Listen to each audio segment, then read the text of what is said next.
नमस्कार दोस्तों आपने रिसेंटली देखा होगा ईपीएफओ के विड्रॉल रूल्स में बहुत सारे बड़े बदलाव किए गए हैं जिसको लेकर काफी बैकलैश भी हो रहा है। सरकार का ये कहना है कि जो भी कुछ हुआ है चेंजेस वो आपके बेहतरी के लिए हुआ है। तो इस वीडियो के अंदर हम थोड़ा सा डिटेल में समझने की कोशिश करेंगे कि आखिरकार ये क्या बदलाव हुए हैं, क्यों यहाँ पर लोग इसको रेसिस्ट कर रहे हैं, वो सब कुछ मैं आपको डिटेल से बताऊंगा। चलिए आगे बढ़ते हैं, लेकिन उससे पहले आप सबको बता दूं, देखिए स्टडी आईक्यू पर यूपीएससी के अलावा हम स्किल बेस्ड कोर्स भी आपके लिए लेकर आते हैं, जैसे कि हमारा जनरेटिव एआई फाउंडेशन कोर्स जो एआई मास्टर क्लास है वो आप अटेंड कर सकते हैं। और आप देख सकते हो इसके अंदर 40 आवर्स की पूरी क्लासेस होंगी, एमसीक्यू, मिनी टास्क, लेकिन सबसे इंपॉर्टेंट इसमें जितने भी एआई टूल्स हैं जो आप सीखना चाहते हैं, मतलब आपका कंप्लीट प्रिपरेशन एआई का कराया जाएगा। यहाँ पर यूज करिए कोड अंकित लाइव, मैक्सिमम डिस्काउंट के लिए लिंक कमेंट सेक्शन में दिया। अगर आपको कोई भी डाउट होती है, प्रॉब्लम है, तो ये फोन नंबर है, यहाँ पर आप कॉल कर सकते हैं। मेरी टीम आपको अच्छे से गाइड करेगी। एंड रिमेंबर, ये जो सेल है वो 22 अक्टूबर तक है, उसके बाद प्राइसेस बढ़ जाएंगे।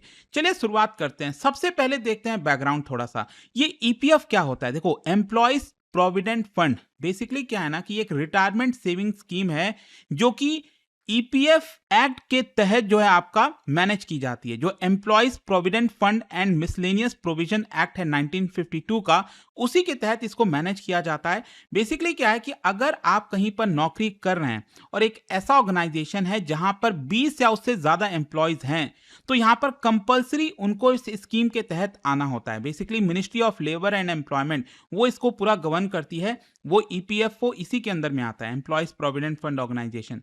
तो क्या है ना कि यहां पर अगर मान लीजिए आपके कंपनी में 20 या उससे ज्यादा एम्प्लॉयज हैं और मान लीजिए किसी की सैलरी 15,000 रुपए तक है, तो उस केस में कंपलसरी क्या होता है कि उस व्यक्ति का बेसिक, मतलब जो सैलरी है, basic salary plus DNS allowance, उसका 12% ऑटोमेटिकली जो है ईपीएफ फंड में चला जाता है।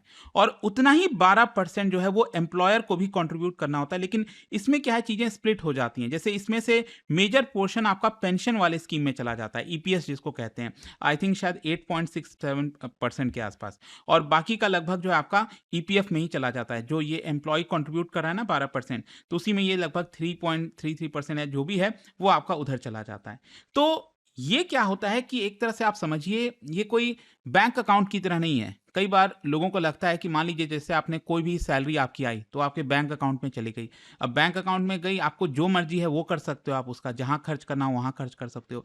लेकिन ये स्कीम लाया क्यों गया? ये स्कीम लाया इसलिए गया था ताकि आपका रिटायरमेंट सिक्योर हो सके। यहां पर कोशिश यही थी कि जब आप रिटायर हों तो आपको हर महीने कुछ ना कुछ पैसा मिलता रहे, ताकि आपका आगे का जो जीवन है वो चलता रहे। तो क्या होता है ना कि जो भी आपका पैसा इसमें कलेक्ट होता है, एक तो सबसे इंपॉर्टेंट ये है कि वो टैक्स फ्री इंटरेस्ट होता है, मतलब पोस्ट रिटायरमेंट फाइनेंशियल सिक्योरिटी आपको मिलती है इससे। तो इसके ऊपर आपको टैक्स भी नहीं लगता और अच्छा खासा इंटरेस्ट आपको मिलता रहता है। लेकिन ध्यान रखिएगा, यहां पर जो एम्प्लॉयज हैं जो इसके अंदर कंट्रीब्यूट कर रहे हैं, वो इमरजेंसी के तौर पर पैसा अपना विड्रॉ कर सकते हैं, लेकिन डिपेंड करता है कि किस पर्पस से आप इसका इस्तेमाल करना चाहते हैं। अगर अचानक से कोई बड़ी बीमारी हो गई, एजुकेशन है आपके बच्चों का, मैरिज है, शादी है, अनएम्प्लॉयमेंट है, आप कोई घर खरीद रहे हो, तो वो मैं आपको आगे बताऊंगा कि कब क्या होता था, लेकिन अभी बदलाव क्या किए गए हैं। और यहाँ पर एक और इंपॉर्टेंट चीज है कि जो सेंट्रल बोर्ड ऑफ ट्रस्टीज हैं ईपीएफओ के अंदर, वो इस सबको मैनेज करते हैं। वो टाइम टू टाइम यहाँ पर रूल्स में बदलाव करते रहते हैं और किस तरह से आपके लिए फ्लेक्सिबल बनाया जाए, यहाँ पर जो आज के डेट में ट्रेंड चल रहा है उसके हिसाब से कैसे इसको ढाला जाए। तो कोशिश यहाँ पर यही रहती है कि आपका जो रिटायरमेंट है वो सिक्योर हो। अब क्वेश्चन ये है कि इस बार ईपीएफओ के अंदर क्या बदलाव किए गए। देखो, जो भी बदलाव किए गए ना, इसको इनफॉर्मल तरीके से ईपीएफओ 3.0 बोला जा रहा है। क्या हुआ था कि कोविड का जब समय आया था, लोगों की नौकरी चली गई थी और नौकरी गई थी, तो उस समय ईपीएफओ ने जो रूल्स थे वो काफी रिलैक्स कर दिए थे कि यहाँ पर आसानी से आप अपना पैसा विड्रॉ कर सको। क्योंकि अगर आपके पास पैसा नहीं है, कोविड के समय बहुत प्रॉब्लम है, क्या करेंगे, राइट? तो उस समय रिलैक्सेशन कर दिया गया था। अब कहीं ना कहीं सरकार उसको थोड़ा सा टाइट करना चाह रही है और थोड़ा सा रिलैक्स भी करना चाह रही है, मैं आपको आगे बताऊंगा। लेकिन यहाँ पर जो चेंजेस किए गए ना, वो बेसिकली पार्शियल विड्रॉल पर इंपैक्ट करेगा, आपके फुल और फाइनल सेटलमेंट पर विड्रॉ इंपैक्ट करेगा। आप हाउसिंग रिलेटेड अगर विड्रॉल करना चाह रहे हो तो उस पर आपका इंपैक्ट करेगा। अनएम्प्लॉयड हो अगर आप 2 महीना, 4 महीना, साल भर, तो उस केस में आप अगर अपना पैसा निकालना चाहते हैं तो उस पर इंपैक्ट करेगा। तो ये मैं आपको बताता हूं सबसे पहले कि चेंजेस क्या हुए हैं। सबसे पहला जो चेंजेस है that is simplification of partial withdrawal. क्या है कि अगर आपने कोई पैसा जमा कर रखा, मतलब आपने 5 साल, 10 साल, 7 साल, जितनी भी आपने नौकरी की है, ठीक है, तो आपका कुछ पैसा जो है वो आपका कलेक्ट हो रखा है ईपीएफ के अंदर, एम्प्लॉयज प्रोविडेंट फंड के अंदर। तो यहाँ पर आप अपना पार्शियल पैसा, देखो वैसे मैंने आपको क्या बताया कि ये पैसा नॉर्मली आपके रिटायरमेंट के लिए होता है, लेकिन मान लीजिए अगर आपको इमरजेंसी आ गई, कुछ प्रॉब्लम हो गई, तो उस केस में ऑब्वियस सी बात है ना, वो पैसा तो आप ही का है, तो आपको विड्रॉ करने का हक मिलना चाहिए। तो यहाँ पर सरकार ने अभी तक 13 रीजंस दे रखे थे कि अगर ये इनमें से कोई रीजन है तो आप विड्रॉ कर पाओगे पार्शियल अमाउंट। और वो 13 रीजन क्या है कि इसको पूरा कंबाइन करके 3 कैटेगरीज में डिवाइड कर दिया गया। पहले आप देख सकते हो यहाँ पर मैरिज, एजुकेशन, इलनेस, ये बहुत सारी चीजें। अगर आप कोई हाउस खरीद रहे हो, होम लोन ले रहे हो अपने घर के रिपेयरमेंट के लिए, अगर आप अनएम्प्लॉयड हो, फिजिकली हैंडीकैप कंडीशन हो गया, डिजास्टर हो गया, तो ये कुछ करीब करीब 13 रीजंस थे यहाँ पर। अब क्या हुआ है कि जैसे ये पूरा marriage, education, illness, natural calamity, electricity disconnection, damage, ठीक है, राइट्स वगैरह की वजह से, तो उसको एसेंशियल नीड में डाल दिया गया है यहाँ पर।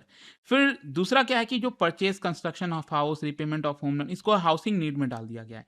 और अनएम्प्लॉयमेंट वगैरह जैसी चीजें, इसको स्पेशल सर्कमस्टांस में डाल दिया गया है। मतलब अब मेनली 3 कैटेगरीज होंगी जिसके हिसाब से आप विड्रॉल कर पाओगे, पार्शियल विड्रॉल। तो एक प्रकार से चीजों को थोड़ा सा सरल बनाया गया है, आपको अप्लाई करने में आसानी होगी, पेपर वर्क थोड़ा सा कम होगा, जल्दी अप्रूवल हो जाएगा, एम्बिग्युइटी कम हो जाएंगी, ठीक है। तो ये पहला चेंज। दूसरा चेंज देखिए और बहुत इंपॉर्टेंट है, ये है uniform minimum service period of 12 months. देखो क्या था ना कि पहले अगर आपको कुछ विड्रॉ करना होता था अपने ईपीएफ अकाउंट में से, तो वहां पर पहले कंडीशंस था कि आपको मिनिमम इतना साल का सर्विस देना पड़ेगा। अगर आपने इतना साल जॉब किया है तो ही आप इस पर्पस के लिए पैसा विड्रॉ कर सकते हो। जैसे मान लीजिए अगर आपको अपने घर का कंस्ट्रक्शन करना है तो कम से कम 5 साल आपका जॉब होना चाहिए। 5 साल तक आप कंट्रीब्यूट कर रहे हो ईपीएफ के अंदर, तो ही उसके बाद आप विड्रॉ कर पाएंगे। अगर आपको शादी करनी है, पैसे चाहिए उसमें से 10 लाख रुपए, तो वहां पर आपका कम से कम 7 साल का जॉब होना चाहिए, ठीक है, सर्विस होनी चाहिए। और अगर आप एजुकेशन वगैरह पर खर्चा करना चाहते हो तो यहाँ पर कम से कम 10 साल का आपका जॉब होना चाहिए, सर्विस होना चाहिए, तभी आप विड्रॉ कर सकते थे। अब क्या किया है ना ईपीएफओ ने, यहाँ पर इसको यूनिफॉर्म बना दिया है, मतलब स्टैंडर्डाइज बना दिया है कि मिनिमम सर्विस रिक्वायरमेंट सिर्फ 12 महीने का होगा।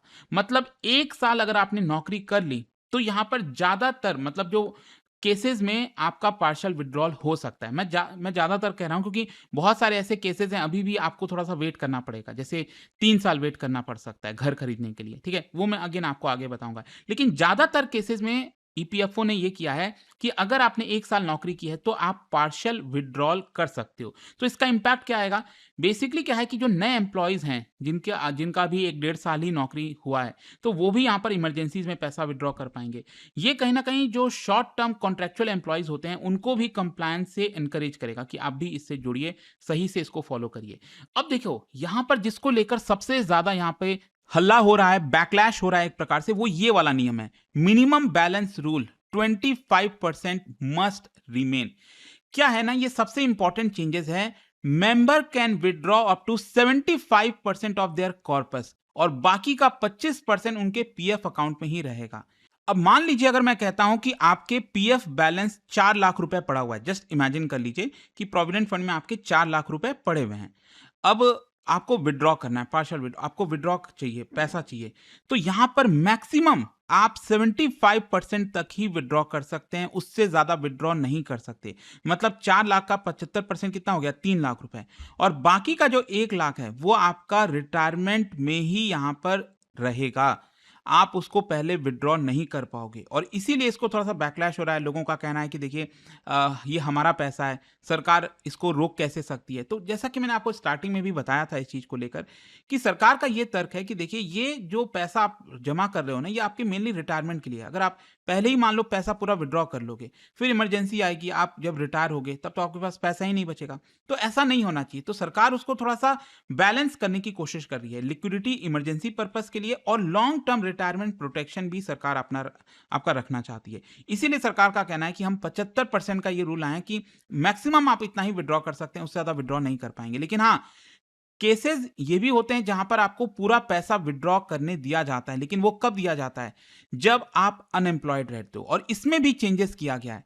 क्या है कि अगर मान लीजिए आपकी नौकरी चली गई, आपने रिजाइन कर दिया, अगर आप अनएम्प्लॉयड हो, अभी तक क्या होता था कि 2 महीने तक अगर आप अनएम्प्लॉयड हो तो उस केस में 100% अपना पीएफ का जो पैसा है वो विड्रॉ कर लेते। और मैंने आपको बताया ना कि कोविड के समय एक्चुअली ये रिलैक्स किया गया था कि कोविड में लोगों की नौकरियां गई, तो सरकार ने कहा चलो अगर आपकी 2 महीना नौकरियां चली गई हैं तो आपको पैसे की जरूरत है तो आप विड्रॉ कर लो अपना। तो अभी तक नियम यही चल रहा था कि 100% आप अपना पैसा विड्रॉ कर सकते थे, लेकिन मैंने आपको क्या बताया, अब यहां पर नियम लाया गया है कि 12 महीने तक अगर आप अनएम्प्लॉयड रहोगे, 12 महीने तक, तो ही आप पार्शियल विड्रॉल कर सकते हो। पार्शियल या फाइनल विड्रॉल, जो भी आपका विड्रॉल करना है पूरा पैसा, वो आप कर सकते हैं। हाँ, इसमें भी एक और चीज मैंने आपको स्टार्टिंग में बताया था, जो एम्प्लॉयर कंट्रीब्यूट करता है 12%, उसका मेजर हिस्सा 8% से ज्यादा हिस्सा पेंशन वाले में चला जाता है। और जो पेंशन वाला विड्रॉल है वो 36 मंथ्स के बाद ही आप कर सकते हैं, मतलब 3 साल के बाद ही कर सकते हैं अगर आपकी नौकरी चली गई है। ठीक है, तो इसका मतलब ये हुआ एक प्रकार से जो एम्प्लॉइज हैं उनको एनकरेज किया जा रहा है कि आप जब तक अपना नया नौकरी ढूंढ रहे हो, ऐसा ना हो कि आप अपना पीएफ का पैसा पूरा खत्म कर दो। एक प्रकार से प्री मैच्योर जो लिक्विडेशन लोग कर देते थे उसको रोकने की कोशिश की जा रही है। तो इसी को लेकर काफी बैकलैश हो रहा था कि अगर मुझे आज जरूरत है पैसा, मान लो 3 महीने हो गए मेरी नौकरी नहीं लगी और मैं परेशान हूं, मेरे पास पैसे भी नहीं है, मुझे रेंट देने के पैसे नहीं है, मुझे हो सकता है नौकरी 4 महीने बाद 5 महीने बाद मिल जाएगी, फिर भी सरकार पैसा नहीं दे रही है, सरकार कह रही है नहीं 12 महीने तक वेट करो, 1 साल मुझे वेट करना पड़ेगा। तो इसलिए ये पूरा बैकलैश हो रहा था। खैर, इसके अलावा एक और चीज है, दैट इज हाउसिंग के लिए विड्रॉल। क्या है कि अभी तक नियम ये था कि 5 साल तक अगर आपकी सर्विस है, 5 साल तक जॉब है, तो ही आप घर खरीदने के लिए पैसा निकाल सकते थे। और वो भी कितना, यहां पर नियम था कि जो भी आपका बेसिक पे है उसका 36 मंथ्स का पैसा या फिर जो टोटल कंट्रीब्यूशन जो भी लोअर है वो आपको मिल जाता था। अभी नया नियम देखिए क्या है, यहां पर रिलैक्सेशन किया गया है। अगर आप अपना पहला घर खरीद रहे हैं तो 3 साल की अगर आपकी जॉब रही है अभी तक, तो भी आप अपना पैसा विड्रॉ कर पाओगे, मतलब आपको 5 साल तक वेट करने की जरूरत नहीं पड़ेगी। और कितना पैसा विड्रॉ कर पाएंगे, 90% ऑफ टोटल कॉर्पस, जो एम्प्लॉय और एम्प्लॉयर का कंट्रीब्यूशन है प्लस इंटरेस्ट, उसका 90% आप निकाल पाएंगे। और चाहे वो आप डाउन पेमेंट देना चाहो या फिर ईएमआई पेमेंट देना चाहो, आप उसके लिए निकाल पाओगे। तो एक प्रकार से ये मिडिल क्लास के लिए और सैलरीड होम बायर्स के लिए बड़ा बूस्ट है कि जिन लोगों का सपना है घर लेना है, घर खरीदना है, तो वो आप यहां पर अब ले सकते हैं। तो इसमें रिलैक्सेशन हुआ है। फिर इसके अलावा कुछ और भी चेंजेस हैं, जैसे डिजिटलाइजेशन की तरफ सरकार जा रही है। ऑटो सेटलमेंट हो जाएगा, अगर आपका 1 लाख तक का क्लेम है, वहां पर कोई मैनुअल वेरिफिकेशन नहीं होगा। डिजिटल वेरिफिकेशन किया जाएगा आधार और ई केवाईसी के थ्रू। यूपीआई बेस्ड विड्रॉल होगा, मतलब जैसे एटीएम लाइक इंस्टेंट एक्सेस होता है ना, वो आपका हो जाएगा। अभी तक क्या होता था, 10 से 15 दिन प्रोसेसिंग टाइम लग जाता था, सिर्फ अब 3 से 5 दिन में ही आपका विड्रॉ कर सकते हैं। इफेक्ट यही है कि पहले डिलेज वगैरह होते थे, रीजनल ऑफिस विजिट करना पड़ता था, वो सब नहीं है। आपका ट्रैकिंग क्लेम कर सकते, पेपरलेस है, सेटलमेंट हो जाएगा, एसएमएस अपडेट्स वगैरह लगातार आते रहेंगे। तो सब कुछ डिजिटलाइज किया जा रहा है। इसके अलावा क्या है ना, अभी तक कई लोगों का काफी के सारे केसेस पेंडिंग है। सरकार इसके लिए विश्वास स्कीम लेकर आई है, ताकि जल्द से जल्द, मतलब जो 6 महीने से पुराने ग्रीवियंसेस हैं, प्रॉब्लम्स हैं आपको, उसको सरकार थोड़ा जल्द रिजॉल्व करने की कोशिश करेगी। तो फाइनली अब क्वेश्चन ये है कि इसके पीछे का रैशनल क्या है, मतलब यहां पर जो रिफॉर्म्स लाए जा रहे हैं, एक तो यही है कि सिंप्लीफाई किया जा रहा है, मतलब जो कैटेगरीज मैंने आपको बताया उसको कंबाइन 3 कैटेगरीज में डाला जा रहा है। प्रोटेक्शन आपको मिल रहा है, मतलब मिनिमम बैलेंस जो रूल है वो आपका लाया जा रहा है, ताकि आपका रिटायरमेंट के समय थोड़ा सा पैसा हो। हाउसिंग के लिए सरकार यहाँ पर आपको फायदा दे रही है, डिजिटलाइजेशन ला रही है, विश्वास स्कीम लेकर आ रही है। लेकिन जैसा मैंने आपको बताया, क्रिटिसिज्म और कंसर्न भी है। कुछ ट्रेड यूनियंस का आर्गुमेंट यही है कि देखो 12 महीने तक हमें अनएम्प्लॉयड रहना पड़ेगा पैसा लेने के लिए, तो ये इस चीज को लेकर काफी ज्यादा कंसर्न है। फाइनेंशियल एक्सपर्ट्स ने वार्न किया है कि अगर सरकार ने काफी सारे रिलैक्सेशन भी किए हैं ना, लोग अपना पैसा विड्रॉ कर सकते हैं, तो उस केस में यहाँ पर रिटायरमेंट पर इंपैक्ट होगा, इंप्लीमेंटेशन इश्यूज वगैरह आ सकते हैं। खैर जो भी है, बट आई होप कि इस वीडियो के अंदर जो मैंने आपको चेंजेस की बात की ना, वो आपको क्या लगता है, क्या सरकार सही कर रही है, गलत है? जो भी फैक्ट था वो मैंने आपको बता दिया है। बाकी मुझे कमेंट्स में बताइएगा जरूर। जाने से पहले एक बहुत ही इंटरेस्टिंग क्वेश्चन क्या है कि ईपीएफओ का जो सेंट्रल बोर्ड ऑफ ट्रस्टीज है, क्या बता सकते हो ये कौन चेयर करता है? इसका राइट आंसर आप सब जानते हैं, मेरे इंस्टाग्राम पर तो मिलेगा ही, वहां पर अगर आप नहीं हो कोई बात नहीं, टेलीग्राम से ले सकते हैं इसका सही उत्तर। और दोस्तों जैसा मैंने आपको बताया, अगर आप जनरेटिव एआई फाउंडेशन कोर्स लेना चाहते हैं, एआई मास्टर क्लास, तो ये डेफिनेटली कंसिडर करिए। इसके अंदर पूरे अलग अलग जितने भी टूल्स हैं वो आपको कराए जाएंगे। नए बैच स्टार्ट हो रहे हैं, ये ऑफर आपका 22 अक्टूबर तक वैलिड है। यूज करना है कोड अंकित लाइव।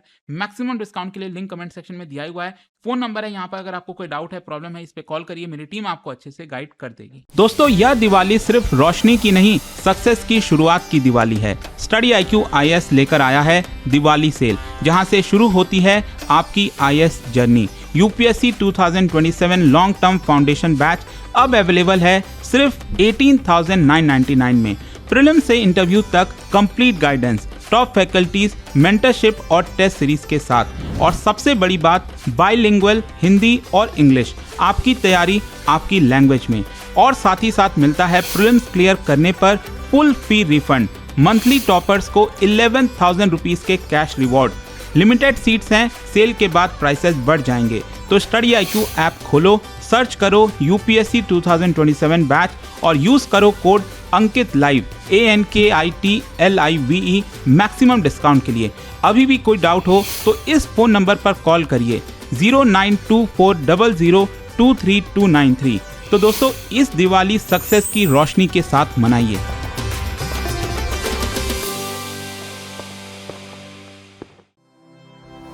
स्टडी IQ IAS, आपका सिलेक्शन हमारा मिशन।